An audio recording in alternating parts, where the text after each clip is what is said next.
I'm so glad you said that because as you were talking about that, I thought, you know what? This is a great beer to have in the morning. Yeah, this is Belgian waffles with syrup and salty, meaty bacon on the side. Pints and Pairings is brought to you in part by We're Driving and The Beer Cave. Learn more about our sponsors at hopheadshead.com/pints-and-pairings. Hello and welcome to Pints and Pairings. I'm Curtis Taylor, also known as Hopheads Ed. And I'm Jason Hendrick with Everybody's Hungry. I feel like my early days on Happy Hour, where I had no idea what was going on. The spirits. Oh, no wine, research? What? Yeah. No. Just because I was so brand new to it that I was playing the part of the newbie, and today I find myself in that seat again. I love coffee. I am a coffee appreciator, yet I am at the very entry level of coffee knowledge, Which is exciting for me because, one, right after my intro, I was going to kind of get into what today's topic was, and I felt your excitement, almost anxiousness, and that's probably because of some of the coffee finally kicking in. But part of why we're talking about coffee, that little voice behind the mic that you just heard is John Weir, owner and chief roaster of Beacon Coffee Company in Ventura, California. And today's whole theme is about coffee and how it integrates with beer. One, on a just delicious level of people gravitating towards new ingredients in their beer, but also why brewers are gravitating to this ingredient for their brewing lineup. So welcome, John, to Pints and Pairings. Hey, guys. Thank you so much for having me. It's nice to be here. It's a little different than some of the other shows that you and I have interacted on, where we're a little more free and casual. There may be a couple words that fly out in terms of how you view roasting. Yeah, these things happen. A little less savory than AM radio. But welcome to the show. When we talk, typically, it's focused on a beer or a brewery. Today's show, we're going to have a little more flexibility and a little more range in terms of the beers we're drinking because the theme is coffee, and you're an expert in that topic. So one of the things we want to focus on is the roasting process, but before that, some sourcing, because everything you teach us right now in this segment is going to lead into how coffee influences beer and brewing. Sure. So the first thing that one needs to realize about coffee is that where coffee is grown is rather important to the final flavor that is available to the roaster, as it were, in order to develop those flavors in the roasting process. So most importantly, we need altitude in coffee in order to stress the coffee plant in an appropriate way. And that stressing of the plant at altitude directly relates to the density of what you and I refer to as the coffee bean. Okay. But in actuality, that is a seed inside of a fruit that is about the size of a cranberry. And then it's called the cherry, right? That's right. Yeah, it's in the coffee cherry, and that grows on a plant that traditionally should be somewhere between 12 and 14 to 16 feet tall. And those plants grow in the best conditions mostly on the side of mountains, somewhere between 2,000 feet and 6,000 feet. So, Curtis, I would deem that somewhat of a prestigious plant then. If it's growing on a mountainside at altitude overlooking vistas, then it should get its due, right? Yeah, and I think that's an important thing that I've learned at one point, and you're reminding me of it, that you're not going to go to your local garden store or orchard and then go plant this in your backyard, unless of course you're living on the side of a mountain, which is hard enough to do. Living on the side of a mountain between the tropics of Cancer and Capricorn. That's ideal. Yeah, we know that there are some people who have tried to grow coffee outside of that realm. Oh, there's a gentleman who's trying to do this up in Goleta, just north of Santa Barbara.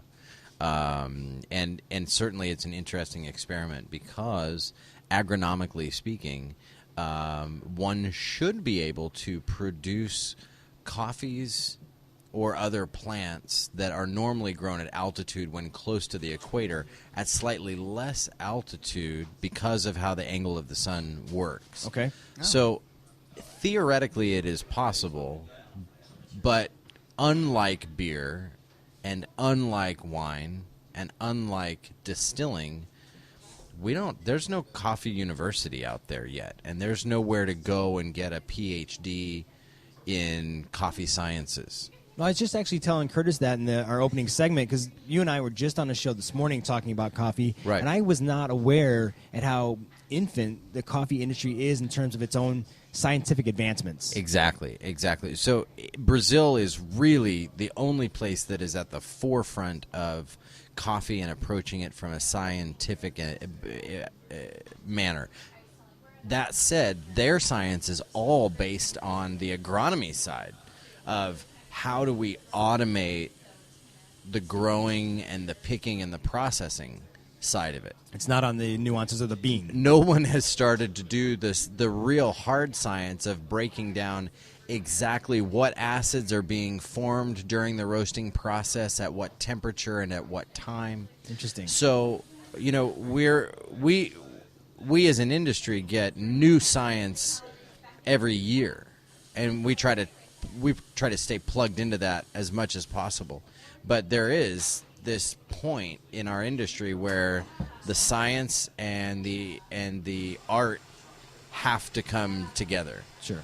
And it's only through marrying the two processes well and understanding, both the scientific as it stands and the art side of it, and understanding their contributions, that one can get consistently beautiful coffees out of the roaster. Okay. Yeah. Well, one of the things I look forward to in this development of the coffee industry is seeing how that science and knowledge base in the brewing industry, for instance, has traveled down through the ranks into homebrewers, where we have the same access to that same kind of knowledge of the chemistry and the biology of all these ingredients that we're using, that it just, that's what helps me make such a great beer, is because of my understanding of that. And this coffee tastes great already, but looking 10 or 15 years down the road, when somebody decides to finally put all this together, I'm just thinking about what the quality of this of a coffee drink will be in 10 years from now. I think we've seen this across a lot of different foods and beverages that we talk about on the show, and just progression in general, that an appreciation for the product and a knowledge of the product just really adds to the value of what you're eating and drinking and the experience. Being able to share out, like you're doing with us, your passion and knowledge of that product is really important.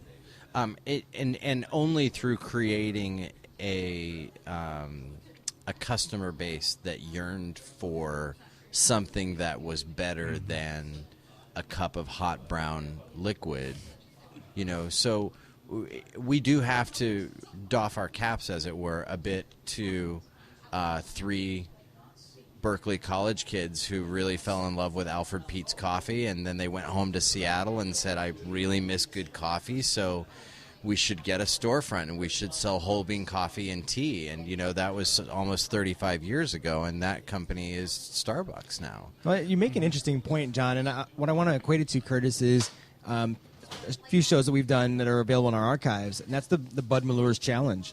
We often have fun with Bud Malures drinkers versus craft beer drinkers, and that whole kind of warring philosophy, right, of what defines good beer versus bad beer. But at the very minimum, we've talked about the industry leaders at that time and the effort they went through. Budweiser, Miller, and Coors all started as somebody wanting to brew beer at one level, and they've gone through the automation and the science of it. So although we don't typically endorse those beers in our own manner, they still brought a lot to the table for the industry as a whole. And we can joke about Starbucks, but metaphorically speaking, they provided an incredibly firm bedrock of a foundation for growth. And Starbucks, for desire for knowledge from the consumer base. Absolutely.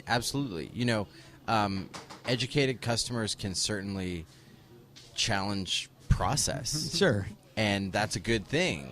It's a good thing having customers come in and know more than just I want a hotter, browner liquid. So when we get folks coming in asking us what's the difference between how you do things and how Starbucks does things. It's much the same, I would imagine, to the difference between, say, the Sam Adams of the world and the institution ales of the world. Sure. It's a matter of scalability. Now, when someone asks that question, do you typically look at them and say, well, how much time do you have? Because I imagine that, again, knowing your background, and I like love to for the never give company- anybody an opportunity to tell me they don't have time for the explanation. Touche. You came in, and I'm going to tell you. And You that's asked the thing. So, question, and I'm I going can to tell answer. when you are ready to be checked out of the conversation, and at that point, it's a real sense of barista power to say, well, I can let him out of this conversation now gracefully, or I can keep him here for another 5 minutes. I know they've got somewhere to go, but And we don't want to lose sight of the new guest that just sat down in your camera view as well, and your better half on many occasions, John. She's more than half, actually. I think she might be like my better 3/4. Yeah, so right now we're talking to owner of Beacon Coffee Company and chief roaster John Weir, but co-owner of Beacon Coffee and chief of operations Jen Weir just sat down, and we want to welcome you to the conversation as well, Jen. Thanks. I'm glad that you guys came. This is going to be a really fun show. So right now, Jen, kind of what we've been getting into with John is kind of the foundation of coffee and, where it typically is grown. And we're going to move into some of the things that we can learn about coffee once it's picked and moving into the roasting cycle, because that's going to give us the foundation for these beers that we're going to taste in the next segments. But I do want to ask, you have to be a coffee lover to run a coffee shop, and you definitely handle the front of the house. When it comes to customer interaction, and like John was saying, they come in, they want to know why you do things differently or what that means. How do you interpret the customer education process and leading them through this journey of craft coffee? Well, I think it has to be approachable for sure. Not to intimidate or, make anyone feel like, whatever they're doing at home or whatever they enjoy or however they're enjoying their coffee is not, the right way. So just through education, we feel like that's the best way to kind of get our ideas and views across, and letting them know how important it is to us, the whole process, and going down to the farms and seeing how hard everyone's working and how much goes into it. They start to understand a little bit why maybe we don't do blended drinks or, put the coffee through a process where it's going to get covered up with a bunch of other stuff. Sure. So, but yeah, I think people really appreciate coming in and learning more about seeing the actual roasting process, but also learning more about how the coffee is grown and more about the people that are growing it. So. Excellent. So Curtis, we talked about where it's grown, but we're kind of indulging already with some beer that has coffee in it. We need to know about the coffee by itself that we want to drink. Mm-hmm. So, John, lead us through a little bit of the roasting cycle. So you bring in green beans from South America or Ethiopia. Sure. And what is that green bean? What can you get from that just in its basis? So when we're starting with a raw coffee bean or seed, it's been dry processed and prepared for the roasting process by the time it hits our shores. Okay. What's important to note is that there's no flavor in green coffee yet. But there's aroma, right? There's nothing. There's nothing. There might dry coffee in by itself or raw coffee by itself. Sometimes it has a little bit of a grassy smell or a little bit of a hay smell, but those are not smells that are going to contribute to the ultimate roasted flavor of the coffee. What you're looking at when you're looking at the raw coffee is potential.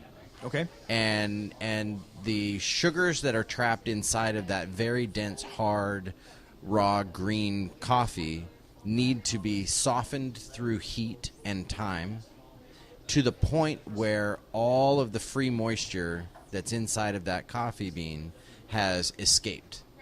So it's concentrated, almost like a grape on the vine for a little too long, where it's just the moisture's gone, but what we want to tap into is left. Right, exactly. So if we're talking in terms of the actual roasting process, then in the first 3 to 4 minutes of the roasting process, out of a total 12 to 15 minutes, all we're doing is leaching all of the free moisture that's still in the seed out of the seed. Okay. And then something audible starts to happen inside of the roasting chamber, and we start to hear a crack, almost like the popping of popcorn. And what that is the final bit of free moisture escaping by the actual cellulose structure of the bean breaking apart and allowing that water vapor to escape. It is at that point that we're actually roasting the coffee. Interesting. And it's Okay. important. So there's technically not a roast happening. It's really just drying out the bean and to a point where it can then move on to a roasting phase. Exactly. Okay. Exactly. But one can't get to the roasting without the drying. Fair enough. Right. So how one controls the speed at which the coffee dries affects how much heat one can give the roaster in order to incite the caramelization process of the sugars that are now left in the bean itself. Now, Curtis, that went over my head a little bit. Did you grasp that one? Well, it's. I have a visual, but I want to make sure I get it right. I'm drawing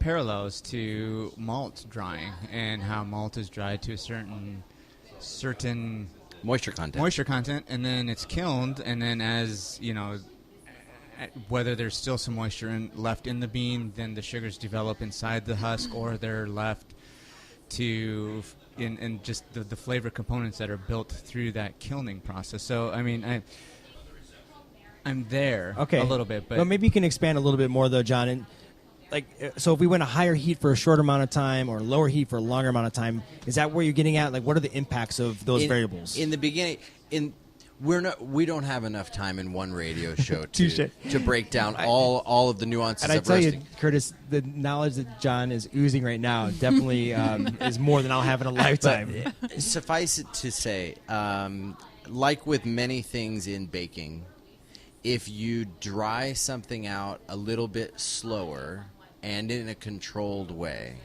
that has a tendency when dealing with long chain sugars to lead toward sweeter ends. Okay. So as we move out of the drying phase and into the roasting and caramelization phase of the roasting process, then we have to really control the rate at which we are caramelizing, or all of that work that we've done to carefully dry it to just where we want it so that it cracks and pops and starts to caramelize at the time we want that to happen. If we give it too much heat at the wrong time, we can burn those sugars right off. Got it. That makes sense. Right. Now. Okay. So the nuance and the flavor and everything that we've tasted at origin when we decided to buy the coffee, that's all going to happen from first crack through the end of the roasting process. Okay. And it is in that part of we call it the roast development cycle, right before first crack through the end of the roasting cycle, that we can either elongate by slowing it down and flattening out the temperature curve to favor sweetness, or we can shorten that roast development time in an effort to focus more on the acidity and the brightness of a given coffee. this is one of those science meets the art form, and so understanding these temperature ranges, and you know, it's what it's sounding like to me is down to the second, if it's, you know, the tens of seconds, or now even down to the second on your timer, to put your scientific knowledge to test to create this beautiful work of art, which is this perfectly roasted coffee bean, meeting your flavor specs that you're trying to produce. Correct. And those potential flavors are either in there or they're not in there. And it's the roaster's job to unlock them in a way that represents the coffee in its best light. And that's why, from a philosophical standpoint, here at Beacon, we try to unlock enough of the coffee so that when you're tasting it, you're tasting where it's from, not how it was roasted. Interesting. And that isn't a judgment on folks who do that a different way. And oftentimes, I mean, I think since we're kind of in a bit of a foodie circle here, I think it's an appropriate way to say this. I'm originally from Texas. I love slow-cooked 36-hour brisket. Yeah. But I would never do that to Wagyu beef. Right? I would never do that to the finest meat on the planet, because then you wouldn't taste why that's the finest meat on the planet. So some cuts are good for smoking, and some cuts are good for having crudo. Fair enough. And some coffees are built to be added and blended with other coffees so that together they represent something bigger than they are separate. And some coffees are so phenomenal by themselves that you can focus on just a single estate coffee. What we don't have that wine has and that beer has is we haven't gotten as an industry really down into the varietal and saying, this is what a varietal, this is what a Typica tastes like when grown in Costa Rica. This is what a Typica tastes like when grown in Guatemala, and so on and so forth. And, and the different elevations, the different... Correct. The microclimates of the vineyards around here, it's mind-boggling what they're doing. And that might be a closer parallel to the wine, whereas, grain or barley is grown in the northern part of the hemisphere, and that's what it is. But then that comes down to the grain is really the maltsters. That's where those flavors come from, similar to you, where these beans are coming to you. You get to decide what the flavor of that finished product is. Sure. I think this is leading us down a good path too, Curtis. We have some beers with coffee in them, and I think we're kind of at a junction, just from my own feeling, that we should drink some of these beers and continue the discussion about not like the beer just by itself in terms of featuring that beer and brewery, but John's impressions of the coffee in the beer and see how that influences some of the stuff we've been talking about right now. So let's take a quick break, fill our glasses with something tasty, and we'll come back and get John's impressions on some of these breweries. Perfect.